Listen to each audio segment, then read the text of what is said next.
ବୃହସ୍ପତି ଦେବଗୁରୁଙ୍କର ବକ୍ର ସଞ୍ଚାର ହେଉଛନ୍ତି 5 ଡିସେମ୍ବର 2025 ମସିହା ସନ୍ଧ୍ୟା 5ଟା 25 ସମୟରେ ମିଥୁନ ରାଶିକି ବକ୍ର ସଞ୍ଚାର କରୁଛନ୍ତି। ତେଣୁ ରହିବେ ମେ ମାସ ଶେଷ ପର୍ଯ୍ୟନ୍ତ ବା ଜୁନ 1 ପର୍ଯ୍ୟନ୍ତ ରହିବେ 2026 ପର୍ଯ୍ୟନ୍ତ। ଆପଣଙ୍କର ଭାଗ୍ୟଶାଳୀ ରାଶି ମେଷ ରାଶି। ତେଣୁ ଗୁରୁ ଶୁଦ୍ଧି ରହୁନାହାନ୍ତି, ଚିନ୍ତା ବହୁତ ରହିବ, ଆପଣ ବ୍ୟୟ ଅଧିକା ହେବ, ମନସ୍ତାପ ଭିତରେ ରହିବେ। ଆର୍ଥିକ ସ୍ଥିତିରେ ବୃହସ୍ପତି ଅଧିକ ଶୁଭଫଳ ପ୍ରାପ୍ତି କରିଥାନ୍ତି, କିନ୍ତୁ ଆପଣଙ୍କର ଅଧିକ ବ୍ୟୟ ରହିବ, ଚିନ୍ତା ରହିବ। କୌଣସି ଯଦି କାର୍ଯ୍ୟ କରୁଛନ୍ତି କାର୍ଯ୍ୟଟି ଆପଣଙ୍କର ପୂର୍ଣ୍ଣ ହେବାରେ କଷ୍ଟ ହେବ। ତେଣୁ ବୃହସ୍ପତିଙ୍କର ଦୃଷ୍ଟି ଭଲ ନ ରହିଥିବା ହେତୁ ଆପଣ କୌଣସି କାର୍ଯ୍ୟ ଯଦି କରୁଛନ୍ତି ସବୁଥିରେ ଗୋଟେ ବାଧା ସୃଷ୍ଟି ହେଉଛି।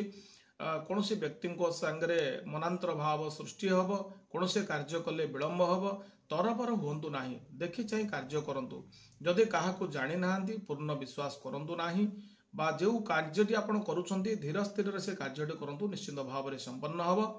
ଏବଂ ମନ ଭିତରେ ଯଦି କିଛି ଭାବିଛନ୍ତି କୌଣସି କାର୍ଯ୍ୟ କରିବା ପାଇଁ, ତାହେଲେ ସେ କାର୍ଯ୍ୟଟିକୁ ସ୍ଥିର ଚିତ୍ତରେ କରନ୍ତୁ, ନିଶ୍ଚିତ ଭାବରେ ଭଲ ହେବ। ଏବଂ ଅର୍ଥ ଆଗମନ ଯଦି ସମ୍ପୂର୍ଣ୍ଣ ନହେଲେ ମଧ୍ୟ ବ୍ୟୟ ଅଧିକା ରହିବ।